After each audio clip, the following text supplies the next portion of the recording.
आज हमारे इस एहतजाज का दूसरा दिन शुरू हो गया और दूसरे दिन की इब्तदा जो है वो बड़े बाबरकत और बड़े इनकरेजिंग लम्हात से हम अपने आज का ये दूसरा दिन शुरू कर रहे हैं।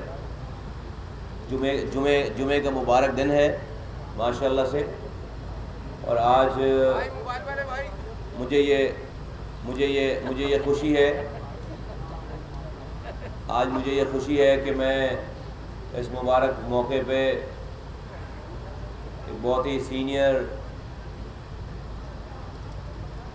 मंजे हुए कारकुन, ज़िम्मेदार, x town Nazim, x party के सीनियर ज़िम्मेदारों में से रहे हुए मौजूदा मेंबर प्रोविंशियल असेंबली इर्तिज़ा फ़ारूकी भाई को मैं पाक सरज़मीन पार्टी में वेलकम करता हूँ।